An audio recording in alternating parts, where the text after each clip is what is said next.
आइए आज भाषा का मैं PY क्वेश्चन 30 प्रश्नों को आप लोगों को प्रोवाइड करा रहा हूं और मैं आशा करता हूं आप 30 प्रश्नों में से अधिक स्कोर कर पाएंगे।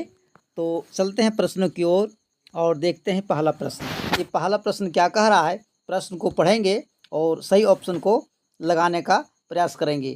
कह रहा है भाषा का अर्थ है, तो भाषा का अर्थ क्या है? तो इस प्रश्न का जो उत्तर होगा ये हो जाएगा ऑप्शन ए, विचार व्यक्त करने का साधन है भाषा। आगे बढ़ें और प्रश्न 2 को पढ़ें। ये भाषा किस प्रकार की प्रक्रिया है? तो ये भाषा जो है सो ये हो जाएगा सभी प्रकार का जो है सो प्रक्रिया है, ऑप्शन डी। आप तीसरा प्रश्न को पढ़ेंगे और सही ऑप्शन को चूज करने का प्रयास करेंगे। ये कह रहा है मातृ भाषा अधिगम किस माध्यम से होता है? तो मातृ भाषा जो होता है सो अनुकरण के द्वारा होता है। अनुकरण कर करके और ये बच्चे सीखते हैं। ये चौथा जो प्रश्न है, भाषा की मूल इकाई कौन सी है? तो भाषा की मूल इकाई जो है वो ध्वनि है। आप पांचवा प्रश्न को पढ़ेंगे और ये पांचवा प्रश्न कह रहा है कि भाषा की उत्पत्ति किससे मानी जाती है? तो भाषा की जो उत्पत्ति है सो संकेत से मानी जाती है, संकेतों से। आगे बढ़ेंगे और 6 प्रश्न को पढ़ेंगे।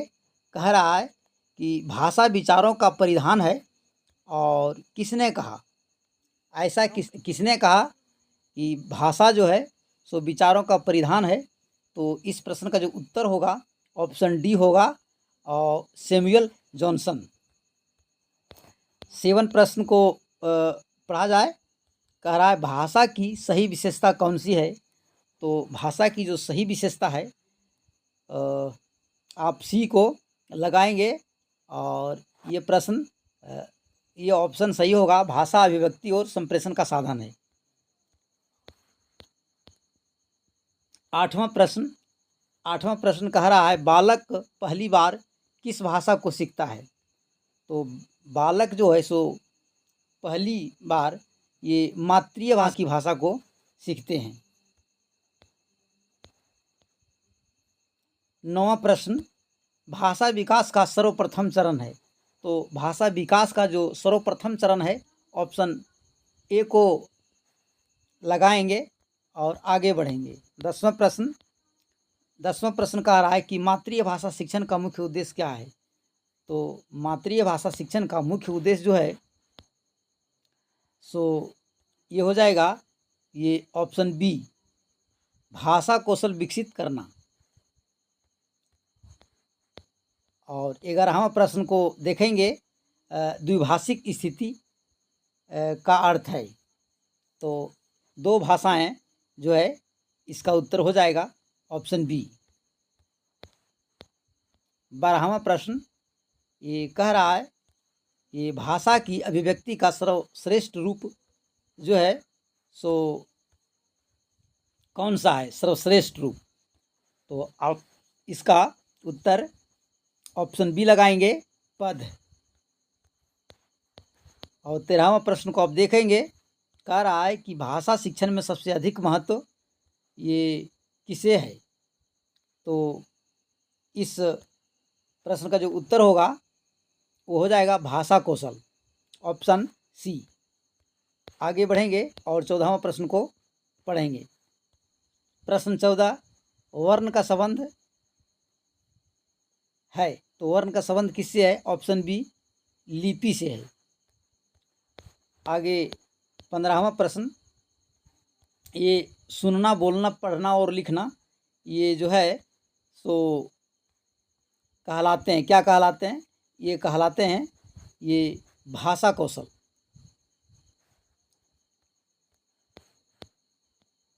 16वां प्रश्न ये भाषा का मौखिक रूप क्या है? तो भाषा का जो मौखिक रूप है वो है बोलना, ऑप्शन ए। 17वां प्रश्न को पढ़ेंगे, भाषा का लिखित रूप क्या है? तो भाषा का जो लिखित रूप है ऑप्शन बी होगा, पढ़ना और लिखना।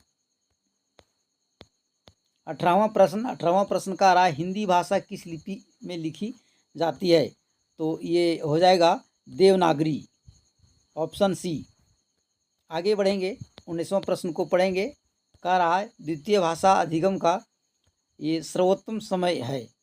तो द्वितीय भाषा अधिगम का सर्वोत्तम समय जो है सो है ये बाल्यावस्था। ये 20वां प्रश्न को देखा जाए। 20वां प्रश्न का रहा है, भाषा शिक्षण की सर्वोत्तम पद्धति ये कौन सी मानी जाती है? भाषा शिक्षण की सर्वोत्तम पद्धति तो ये हो जाएगा ये मिश्रित पद्धति, ऑप्शन डी। आगे बढ़ेंगे, 21वां प्रश्न को देखेंगे। भाषा की आत्मा है, भाषा की जो आत्मा है क्या है? ऑप्शन ए को आप टिक करेंगे। और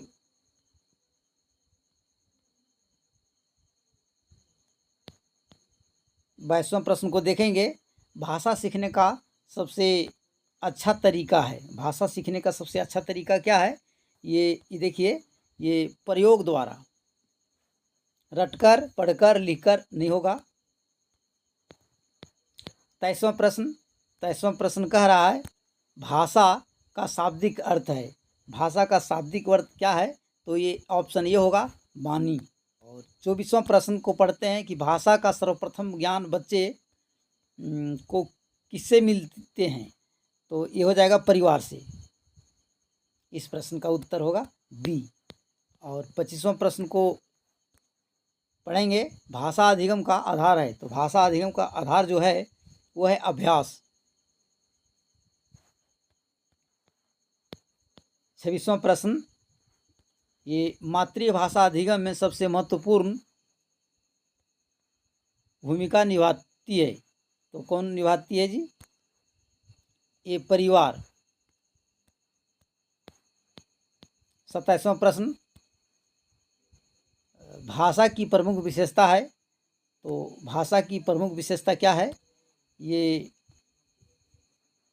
यह संचार का साधन है। और 28वां प्रश्न, बच्चों को भाषा किस प्रकार सीखने देनी चाहिए? तो इस प्रश्न का जो उत्तर होगा ये ऑप्शन सी हो जाएगा, स्वाभाविक वातावरण में। आगे 29वां प्रश्न, भाषा की मूल धनात्मक इकाई है। तो ये क्या है? इस प्रश्न का जो उत्तर होगा ऑप्शन ये होगा, ध्वनि। लास्ट और अंतिम प्रश्न है, ये भाषा अधिगम में शिक्षक की भूमिका है। तो शिक्षक की भूमिका क्या है? ये मार्गदर्शक का है भूमिका। तो धन्यवाद।